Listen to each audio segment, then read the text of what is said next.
So, on this model, we are talking about feedback and monitoring. Why is feedback important? So this is basically how humans learn, right? So they either learn from previous practice from other people, like Newton used to say, if I was able to see longer, it was because I stand on the shoulder of giants, or because we learn from our own doings, how we do things wrong, how we do things right, and we get feedback from it, and that's how we typically learn. And this is very important for a DevOps scenario. For example, in DevOps, there are some kind of phases typically working in circular, so you are always coming back to the first phase all over again. So you start with the plan, someone has an idea, and those ideas are going to turn into a plan in order to be executed by someone. There is feedback from the plan. Typically, the product owner informs the people doing the work if the priorities are correct or not, what is the most important, what is not, if the plan is acting accordingly as he wants or not. Then the plan is going to turn into code, and the code is going to be integrated into source control.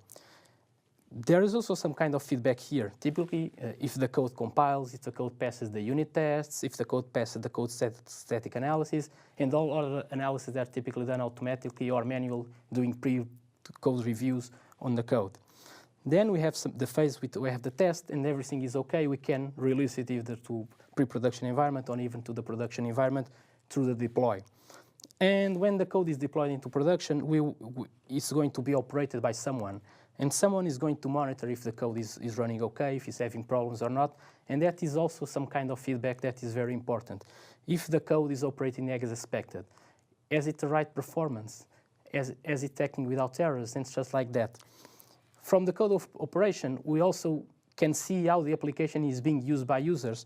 And that is some kind of feedback that is going again into the plan, so the next phases can be planned accordingly, to see if you are delivering real value to the user or not, and act accordingly, perhaps even reorient our plans according to how the application is used, because sometimes we think the application is going to be used in one way, and in reality is used in other ways. So what are the objectives that we want to get feedback from? We do that through monitoring, and we have some objectives. The first one would be seeing and solving problems as they occur into the system. When problems occur, do we have applicational problems? Do we have infrastructure problems? Or perhaps the problem is external because we rely on an external dependency and that one is failing.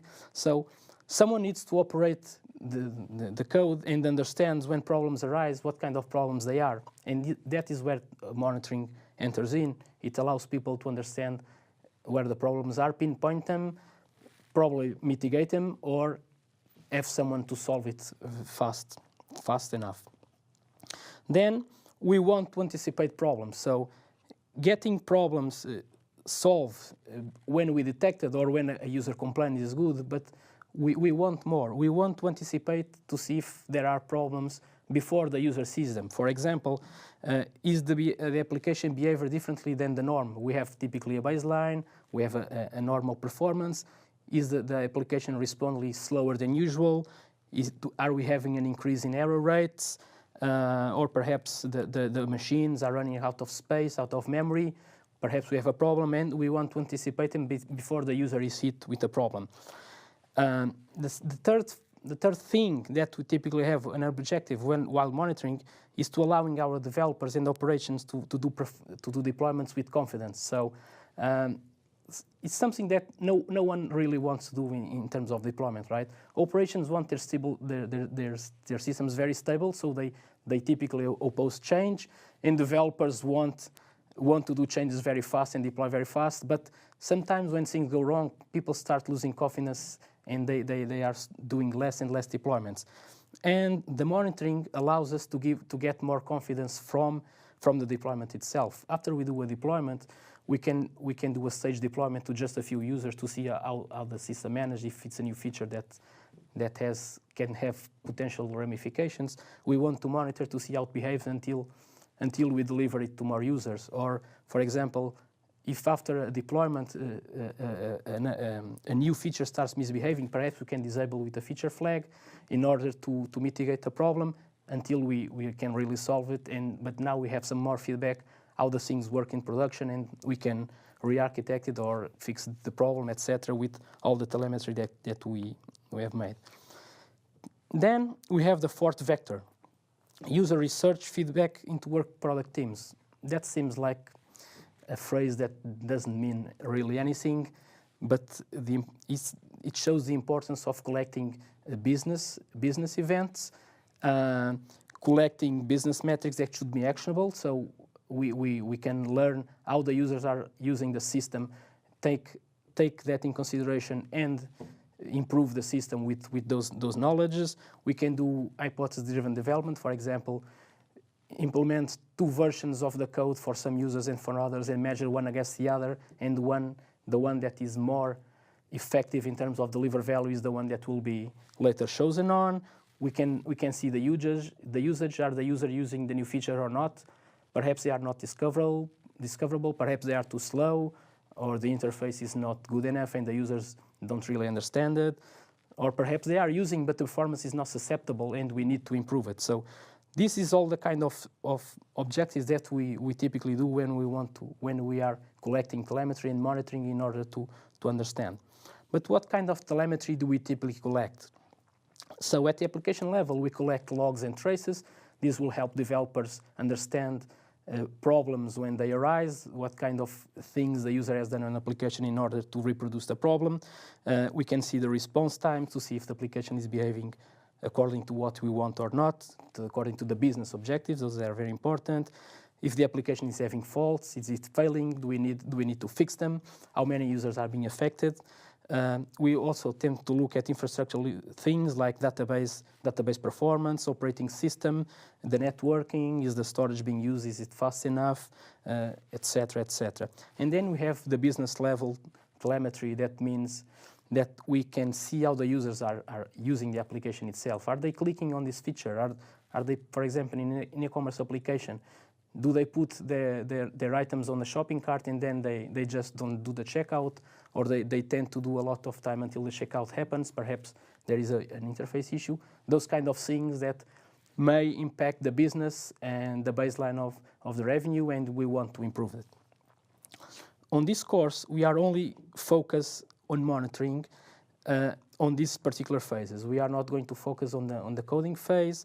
We are basically focus on the planning and on the operation stuff.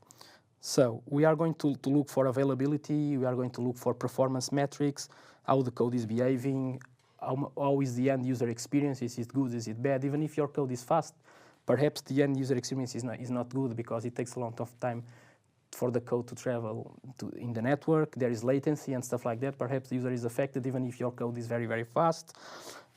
Are the user being impacted with errors? Are they seeing errors? Or perhaps they are not seeing, but they are happening in the background and we need to fix it. What is the usage of the application? Can we understand the user behavior? Can we not? Can we improve it? Is it good? Is it bad? And then we also focus on business events in order to get more information. There are several stakeholders that can use this monitor data. Everyone should be not held into silos, and everyone should have access to this information. This is very important. The information should be available for all potential stakeholders in a single place where correlation can be made. For example, if you have an e-commerce site and a business owner sees a drop in sales, perhaps there is a problem in the back end or in the credit card processor that is affecting the sales, and if you are not monitoring the right things in terms of the application, you may not see the problems, but the drop of sales may be an indication that there is a problem in the system, and that may be used in order to pinpoint and correlate data from all the information. So typically, business analysts have interest in this information in terms of how the users use the application, the business events, the product owners. They want to get information in order to improve the planning, in order to know where they should invest and where they should not invest their time in the future. The developers may use it to see what kind of things it should need to improve in terms of code to give less errors or to improve the performance. And the operations people, of course, have the most interest because they want to operate a smooth system and they want to know if there are errors appearing.